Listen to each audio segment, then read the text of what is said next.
2025 সালে আসে কেউ গরু গোস্ত কিনে খাওয়া পায়নি, কেউ ইলশার জায়গা পাঙ্গাস দেশ চলে যাচ্ছে। দুঃখ দেখে 25 টাকার টিস্যু এখন 28 টাকা হয়।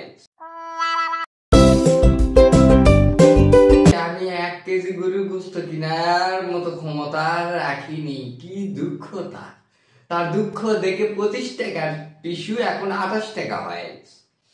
এইদিকে আরেকজন কানতে কানতে 3 তলা বাড়ি তাই আবার কছে কি কতদিন থেকে দেশি মুরগি খাইনি, চাকরি করি আমি, তা আবার প্রাইমারির সরকারি অক্টি কবিন 3 তলা বাড়ি আছে, তারপরও তার কপালে নাকি দেশি মুরগি খাওয়া জরুছে না। বেতন কত পাই এটা আমি আর কমো না, এটা ভিতরে ভিতরে কথা, এটা করে ভুট্টো শাক খেপে যাবে। তো এইদিকে আরেকজনের বক্তব্য কি, তিনি তার পরিবারে ইলিশ খাওয়ানা পারছে না দেখে এদিকে সে পাঙ্গাস লেদায় সান্ত্বনা পুরস্কার দিয়েছে।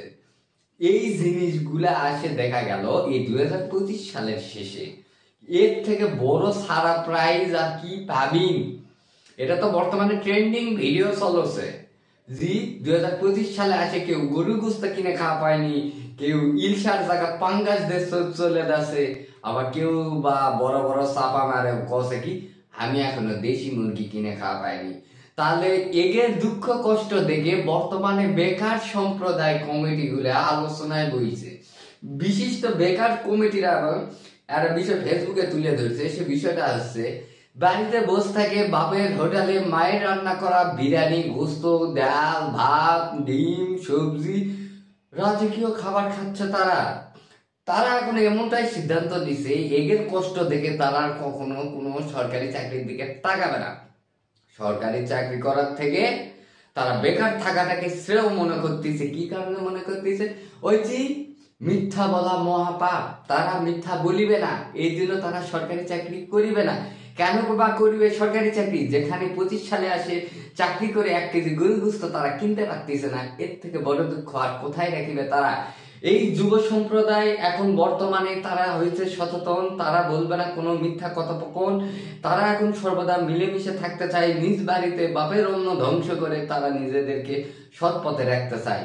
এই যে বর্তমান প্রাইমারি শিক্ষকদের যে আন্দোলনটা চলতেছে তার মাঝে এটাই তুলে ধরা হয়েছে যে তারা এখন গরুর গোস্ত কেউ 25 সালে কিনে খাইতে পারেনি, এদিকে কেউ দেশি মুরগি এখন পর্যন্ত জিভা দিয়ে টেস্ট করতে পারেনি। আরেকজন তো মনে করেন যে ইলিশের জায়গা পাঙ্গাস খাইতে খাইতে দেশের পাঙ্গাসের দাম 120 থেকে 240 তুলে ফেলাইছে। এই হচ্ছে আমাদের বর্তমানে বাংলাদেশের অবস্থা। তারা ছিল 2025 সালের জানুয়ারির দিকে ঘুমন্ত, 2025 ডিসেম্বরের দিকে আসে যখন বার্ষিক পরীক্ষার সামনে, তখন তাদের মনে হয়েছে এখন আমাদের আন্দোলন করা প্রয়োজন। এই জন্য সবাইকে সরকারের পক্ষ থেকে বিশিষ্ট একটি সম্মানীয় পুরস্কার দেওয়া হয়েছে, সান্ত্বনা পুরস্কার। নিজ বাড়ির থেকে লেকচার মারা, মিথ্যা কথা বলার কোনো দরকার নেই। বাড়ি ভাড়া দিচ্ছি, চাকরি করো, এখন দূরে দূরে চলে যাও, সেখানে যাই বসে থেকে চাকরি করো, দেখা যাক তোমাদের কষ্ট কতটুকু। দাবি যদি যৌক্তিক থাকে পেয়ে যাবে তোমাদের দাবি দেওয়া, কিন্তু পরীক্ষার সময় কোনো দাবি দেওয়া, পরীক্ষা বন্ধ করে দাবি দেওয়া, এটা কখনোই এই জাতি মানবে না। অতএব সর্বদিকে খেয়াল রাখে কাজ করাটাই উত্তম, এটাই তো মনে করি আমি।